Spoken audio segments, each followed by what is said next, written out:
Jouer du piano pour soi ou devant un public, ce sont deux choses très différentes. Vous avez peut-être déjà eu l'expérience de travailler un morceau pendant plusieurs semaines, de bien le maîtriser, et une fois que vous le jouez devant vos proches, là c'est la catastrophe. Vous avez les mains moites, votre cœur s'accélère, vous ne trouvez plus les notes sur le piano, et votre prestation est médiocre comparée à ce que vous aviez fait la veille quand vous le pratiquiez tout seul.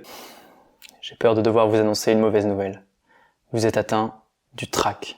Le trac, c'est un sentiment d'appréhension irraisonné à l'idée de monter sur scène, d'affronter le public. Et en un mot, on pourrait traduire ça par du stress. Mais vous allez voir que c'est quelque chose que l'on peut diminuer ou au moins maîtriser. Donc aujourd'hui, je réponds à la question suivante, comment jouer devant un public sans stresser ? Alors, avant toute chose, je dois vous dire que le stress, ça n'est pas forcément quelque chose de mauvais.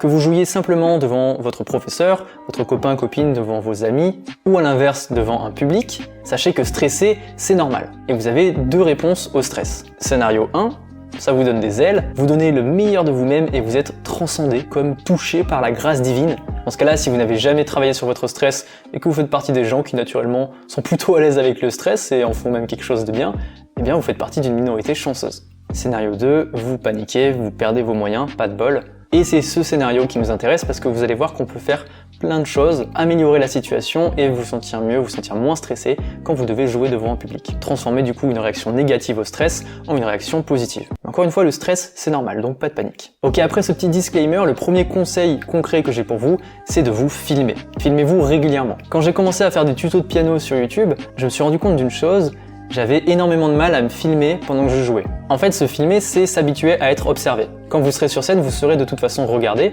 donc pourquoi ne pas vous habituer à l'avance en vous filmant régulièrement avec votre téléphone.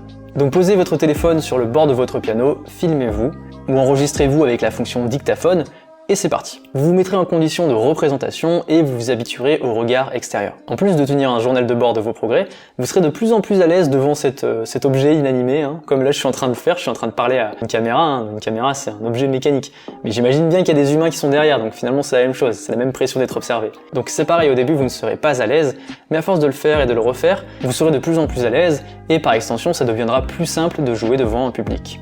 Ensuite, faites-vous une liste de morceaux. L'erreur quand on joue devant un public, c'est de dire « Ah là, je suis en train d'apprendre ce morceau, alors ça fait comme ça, mais je le connais pas très bien », et de balbutier de jouer un truc assez moyen sur un morceau que vous ne connaissez pas très bien. À la place, faites-vous une liste de morceaux que vous connaissez sur le bout des doigts.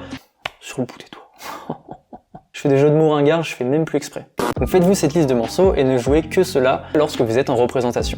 Petit bonus, écrivez cette liste soit sur un petit carnet que vous avez toujours avec vous, soit sur les notes de votre téléphone. Parce que ça peut arriver que vous soyez pris par surprise dans un endroit où il y a un piano et qu'on vous dise « Eh, tu ne jouerais pas un morceau de piano ?» Là, vous pouvez paniquer et totalement oublier les morceaux que vous savez jouer, à moins que vous ayez votre petite liste sur vous. Et là, tout roule, vous n'avez qu'à piocher 3 ou 4 morceaux, et voilà. Si c'est devant vos amis, n'hésitez pas à faire la personne modeste et mystérieuse. Après avoir joué 3 ou 4 morceaux, levez-vous et allez vous asseoir avec vos amis mine de rien, et ce moment suggère que le concert est fini. Ne restez pas assis devant le piano parce que d'expérience, ça peut être un peu le moment gênant où quelqu'un va vous dire « Eh, tu peux pas jouer la lettre Alice, s'il te plaît ?» Et là, bon, vous vous embourbez dans un pétrin pas possible, vous allez essayer de jouer les morceaux sur demande. Donc non, c'est vous qui mettez fin au concert au moment du climax sur votre morceau préféré. Ça laissera tout le monde en plus sur une bonne impression. C'est vous qui décidez, c'est vous le chef. Ensuite, prochain conseil, ayez des rituels. Ici, je m'adresse particulièrement à ceux qui veulent jouer dans des concerts, donc sur scène, dans une salle de concert ou un bar, qu'importe, globalement devant un groupe d'inconnus, que ce soit 5 personnes ou 500.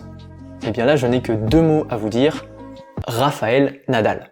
Là, vous vous dites, oula, pourquoi il parle de tennis celui-ci ? Eh bien, est-ce que vous avez déjà vu un match de Nadal ? On a l'impression qu'il est bourré de tics. Quand il arrive sur le court, il place le banc parallèle au court. Il mange Angèle en cas de pression. La bouteille en diagonale par rapport à son terrain. Ensuite, pendant le tirage au sort, il saute sur place. Il sprint jusqu'à la ligne de fond. Avant de servir, il nettoie la ligne, tape ses chaussures avec sa raquette, tire son short vers le bas, replace son t-shirt sur ses épaules, se touche le nez, les oreilles. Ensuite, il ne touche plus les lignes. Il passe toujours les lignes avec son pied droit devant. Bon, je pense que vous voyez où je veux en venir.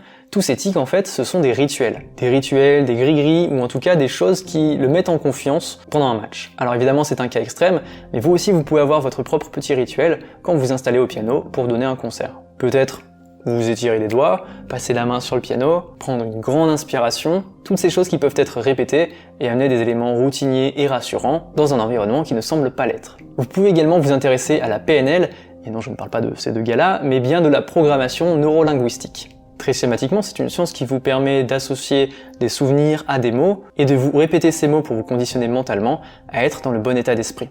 Vous pouvez aussi vous essayer à la méditation. Contrairement à ce qu'on pense, ce n'est pas réservé aux moines tibétains. Ça peut vous apporter un peu de calme, de la sérénité, ce qui vous aidera dans les moments de stress. Apprendre à accepter vos émotions, à ne pas vous sentir submergé par elles et à apprendre à garder le contrôle. Voilà, j'espère que ces quelques conseils vous auront plu. Si vous jouez devant un public prochainement, bravo pour la démarche. De se challenger comme ça, c'est super. Avec toutes les petites techniques que je vous ai données, vous allez pouvoir anticiper le moment et préparer ce concert. Vous avez compris le maître mot d'un concert qui se déroule bien, c'est la préparation. Merci d'avoir suivi cette vidéo, merci encore pour votre fidélité. Si vous n'êtes pas abonné à la chaîne, je vous invite à le faire en un clic. C'est une manière de soutenir mon travail et d'être tenu au courant quand je sors des nouvelles vidéos. Puis écoutez, prenez soin de vous et on se retrouve la semaine prochaine.